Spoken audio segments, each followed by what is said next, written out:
ideológica. Né? Precisamos definir claramente. Né? Não é definir como um exemplo num vídeo de WhatsApp. É definir do que se trata. Quer dizer, cadê os estudos epidemiológicos de doutrinação ideológica nas escolas? Para a gente ver a prevalência estatística disso. Porque já que a gente está falando de evidência, então acho que a gente precisa colocar isso no plano da evidência.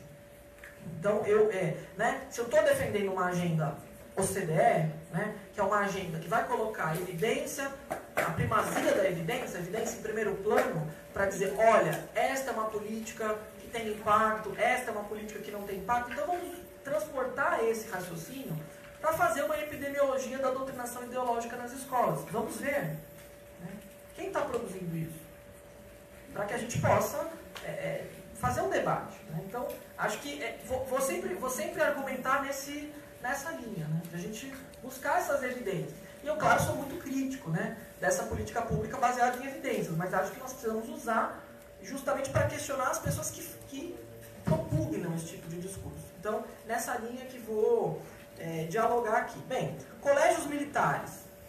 Né, proposta de ter toda a capital do país ter um colégio militar. Novamente, quais as evidências de que colégios militares têm maiores desempenhos, etc. Algumas pessoas vão dizer, olha, os colégios militares têm maiores desempenhos. Bem, os colégios militares custam 6 vezes mais do que os colégios regulares. Então, quer dizer, na verdade a gente não sabe se a gente está olhando o efeito do militarismo, da disciplina, ou se a gente está olhando o efeito do custo aluno. Né? Em geral, né, quando a gente vai olhar as evidências internacionais, a gente vai ver que o investimento per capita ele é mais determinante do que outros aspectos, né? Porque se você tem um bom investimento per capita, você consegue construir escolas dos tipos mais variados. Enfim, você pode ter projetos, você pode ter várias coisas. Então, não fica claro, né, se quer dizer, é o militarismo ou é, de fato, o fato de que essas escolas custam mais e os alunos têm melhores condições, né? Em todos os sentidos. Então, também não há evidências. No caso da militarização. Novamente, não tem evidências. Né? Então você tem, na verdade, frases que afirmam valores morais, enfim, que operam dentro de uma ética, mas que é muito pouco fundamentada em empiria, em estudos educacionais e no conhecimento educacional. Né? O Daniel tem falado, o Vitor me falou amadorismo pedagógico. Né? Então é isso, tem um amadorismo pedagógico que é muito, muito evidente, muito forte. Né? De fato, de um desconhecimento de muitos aspectos, né, da organização da educação, tanto de discussões pedagógicas, político-pedagógicas, e da própria estrutura federativa, né, do Estado, de como a educação está organizada. Né. Bem, então, duas coisas que eu acho que são importantes. Né. Bom, o BNCC, neste caso aqui, do Bolsonaro, tem a ver com isso, né? É você aproveitar a política de currículo centralizada para capturar a base e aí vamos mudar a base para que as escolas tenham mais disciplina, não disciplinas, mais disciplinar. Né? Educação moral e cívica, então você tem alguns desses resquícios, né? de um pensamento aí que é um pensamento já superado, né? Pós-88, mas que está latente em alguns setores da população. Né? E aí, à medida que esses projetos eles, aparecem aí, a política de centralização curricular como a base, que já está disponível na praça, ela é um bom... as pessoas vão se aferrar a ela, né? E a responsabilidade pela BNCC é da União. Né? Então, justamente aí a crítica à BNCC, que muitos de nós vem fazendo... Quer dizer, ela vai ficando ela vai ganhando talvez mais cor nessa situação em que a gente tem uma oposição entre projetos autoritários e democráticos. Né? Bom, então tem 2 pontos aqui que eu acho que são pontos... Fiz alguns destaques no programa de Haddad, vou fazer 2 destaques no programa do Bolsonaro. O primeiro deles é um destaque que, enfim, fala em foco na educação básica. Né? Então, como é que a gente lê isto? Foco na educação básica. Então, se ele está dizendo foco na educação básica, ele está opondo isso ao ensino superior. Então, na realidade, você tem uma expressão nesse programa, né, muito anti-intelectualista, muito anti-universidade, né, que é uma expressão desse campo político, né, muito forte, né? Ou de pelo menos pensar a universidade como esse espaço que deveria se dedicar àquilo que é útil, àquilo que é produtivo, né? E aí exagerando muito, né, as teses ultraliberais. Então, assim, incorporando as teses ultraliberais dentro de um registro muito mais autoritário, né? Uma coisa um pouco como Chile anos 70, né? Aquele laboratório neoliberal, né? Da ditadura Pinochet, que é um pensamento isso, né? A gente mais autoritário, então a gente consegue, digamos, radicalizar certas coisas. E aí eu acho que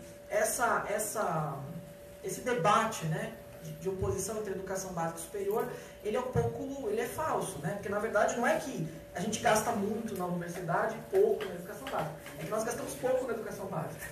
O problema é que falta recurso para a educação básica. E isso não sou eu que digo, né? Isso são muitos de nós que dizemos, né? A campanha nacional para o direito à educação está falando isso desde muito antes, desde que eu estava na licenciatura, como estudante de graduação, né? Então acho que essas coisas não estão se opondo, o ensino superior não está se opondo à educação básica. Nós, na verdade, investimos pouco em educação básica, o gasto público é baixo, né? Estamos falando aí de colocar 50 bilhões de reais da União para fazer uma implantação imediata do CAQI, né? Na atualização do CAQI, este é o valor.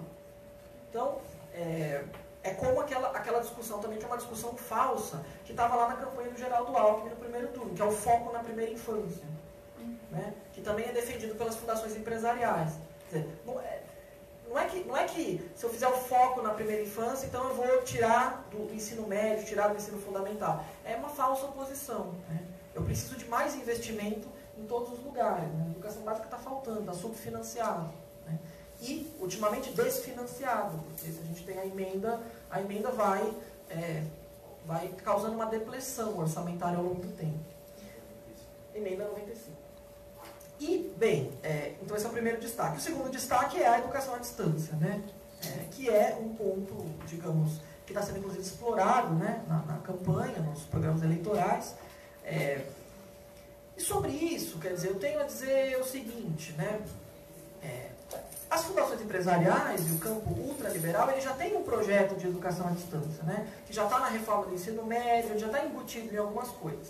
Aqui a gente vê uma radicalização do projeto de educação à distância, né, para o ensino fundamental. Então, o que me incomoda no projeto de educação à distância é que ele quer dizer, a educação à distância na educação básica, ela visa tirar da educação aquilo que a constitui, né, que é a relação, né? Assim, a educação como projeto coletivo, né, ela é constituída pela relação, né, entre professores, estudantes, que está num espaço educacional que nem precisa ser uma escola, pode ser um espaço não formal, e você tem coisas ali, objetos ali, né, conhecimento nesse espaço, né, de suspensão do tempo, né, para usar os termos do Machline, né, e do Simon, um livro muito interessante em defesa da escola, né? A escola é esse espaço de tempo inútil, né, em que a gente suspende o mundo para se apropriar das coisas do mundo, né? Então, quer dizer, quando eu elimino, né, a relação, o espaço, eu elimino a educação, né? Tiro da educação aquilo que a caracteriza como projeto coletivo. E daí também esse deslocamento do debate da educação para esse debate da aprendizagem, né? Que já vem sendo feito no discurso da base, né? Não está se falando mais de educação, de aprendizagem, coisas que são mensuráveis.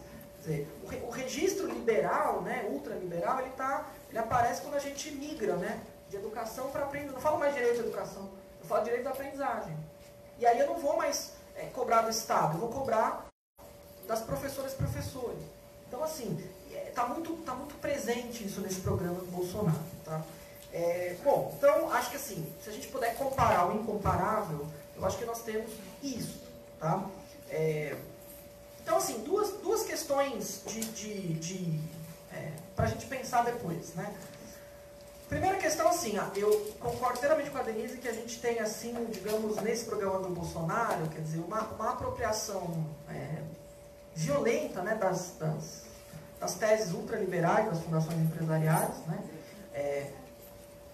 Vou aproveitar o espaço, né, inclusive aqui público, né, a transmissão, para dizer, bem, cadê as fundações empresariais, né, na hora desse debate?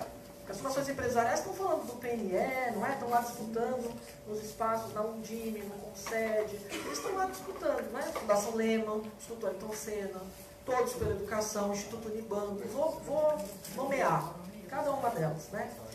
E nesse momento de eleição elas estão neutras, né? Então elas também falam sobre democracia, sobre o absurdo que são as perseguições e as intimidações a professoras e professores nas escolas, mas elas estão num silêncio sepulcral nesse momento em que a gente opõe autoritarismo e democracia. Eu acho que isso nos dá o que pensar, né? Quer dizer, aonde estão esses projetos ultraliberais nesse momento? Né?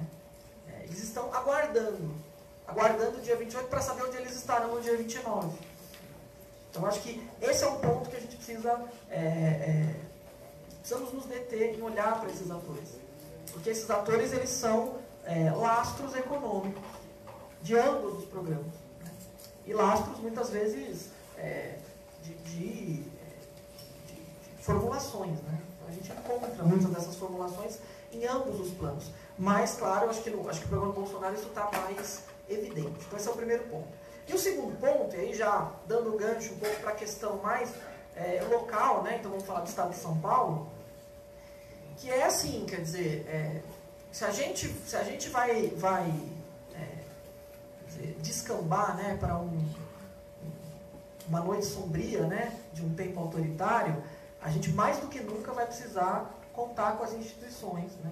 E contar com a estrutura federativa complexa da educação. Né? Então, vinha brincando, olha, nós não temos um Sistema Nacional de Educação, né? Não implantou-se um Sistema Nacional de Educação, mas talvez isso, nesse momento, seja vantajoso. Né? Porque se a gente tem um projeto autoritário colocado em cima da mesa, é o nosso municipalismo, né? É a nossa complexidade, né? Do nosso jogo federativo na educação, que nós não resolvemos, né? Que talvez nos ajude a nos proteger e a lidar com uma situação de descalabro e de barbárie no nível da União. Né? E aí acho que isso nos ajuda um pouco também a gente começar a pensar, né, no que vão ser os municípios. Então, assim, vou encerrar dizendo assim, que a notícia que mais me impressionou, né, nessa semana foi uma notinha despretensiosa no Poder 360 que dizia que 3.600 municípios manifestaram apoio a Jair Bolsonaro. Né? Era uma notícia falsa. Né? 3.600 municípios. Não, então, não era isso. Né? É uma rede de apoio. Assim, a Confederação Nacional dos Municípios negou, a Frente dos Municípios, que reúne os 50 maiores municípios do Brasil, negou. Então, assim, mas eu acho que esse é o ponto. Que aí, né? É nesse nosso municipalismo, essa nossa tradição, né? Da qual a gente debate muito, a gente reclama muito dela, né? Daniel, depois a gente pode falar mais disso, porque o Daniel leu mais do que eu, né? Leu Vitor Nunes Leal, né? Esses autores, pode falar mais do que eu sobre isso. Mas acho que essa tradição nossa, ela talvez agora seja vantajosa para a gente lidar com o imponderável, né? Que pode se nos apresentar aí a partir do dia 29. Então, fico à disposição, acho que nós temos várias questões para debater, eu enumerei muitas coisas, fico à disposição aí para a gente conversar. Obrigado.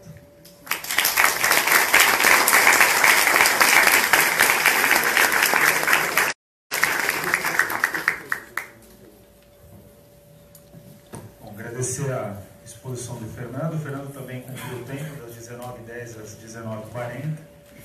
19 não, 18. Não, 19, tá certo. O relógio aqui está alterado por conta do fuso horário. Então eu passo agora a palavra para o professor Roberto da Silva, que vai fazer uma exposição que também considera, né, os programas para o governo do estado de São Paulo. Então, professor, a palavra está contigo, são 30 minutos de exposição. Professor, você vai apresentar aqui? Bom, será que a gente não atrapalha aqui? Acho que é melhor a gente... Como quiser. Bom, boa noite a todos, a todas. A oportunidade de eu estar nessa mesa aqui é que hoje é meu dia regular de aula na disciplina Política e Organização da Educação Básica. Tá? Com esta turma, eu havia colocado no programa deste semestre a discussão das propostas dos candidatos para a educação. Anteriormente fizemos duas discussões já, uma dos candidatos à presidência, outra dos candidatos a governador, e combinamos que, em havendo segundo turno, hoje, em sala de aula, nós faríamos essa discussão. E aí a Iracema, prudentemente, tomou conhecimento disso e resolveu organizar essa sessão aqui e me convidou para eu trazer a minha aula para cá. Né? Então, os estudantes avisaram. Os alunos avisaram. Alguns estão aqui, então eu vou contar isso como aula, como presença para todos eles, porque talvez isso não consiga. Agora está todo mundo feliz. Tá bom. Bom, mas com isso eu fiz algumas, para conversar com um público maior, diferente, claro que eu fiz algumas adequações em relação àquilo que eu discutiria em sala de aula. Tá? Pois não, por favor. Eu vou usar basicamente 3 telas em que eu resumo o entendimento, porque para nós, entender política educacional, para a gente era importante ter uma visão sistêmica. Qual é o domínio sobre o qual esses candidatos estão tratando, estão elaborando suas propostas, os seus discursos. Abaixa até a linha azul, por favor. Abaixa. Não, só aquela primeira parte. Só os números lá em cima. Abaixa mais. Tudo bem. Aumenta a tela. Foca a ilustração. Aí. Isso. Então, nessas duas linhas, eu busco mostrar toda a lógica da organização da educação. Tá? A correspondência, isso é a base do que se chama organização científica da educação. Toda a lógica administrativa em torno da educação visa manter o sistema funcionando, visa manter a regularidade do fluxo. O fluxo estabelece essa correlação, série e idade. Tá? A base da organização científica, ela cumpre vários propósitos aí. Então, eu quis ilustrar essa questão. Qual é o domínio sobre o qual esses candidatos estão falando, para ver a efetividade das propostas deles e, eventualmente, onde eles podem efetivamente mexer. Tá?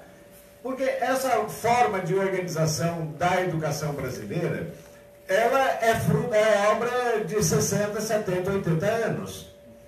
Desde a reforma Capanema, que foi a primeira grande reforma que se fez na educação, e que se começou a organizar o sistema de educação pública no Brasil, esse sistema ele foi se consolidando na LDB de 1961, em que o direito à educação contemplava apenas 4 anos de escolarização, depois passamos para 6, passamos para 8 e agora para 9 anos, podemos chegar a 12 anos ainda.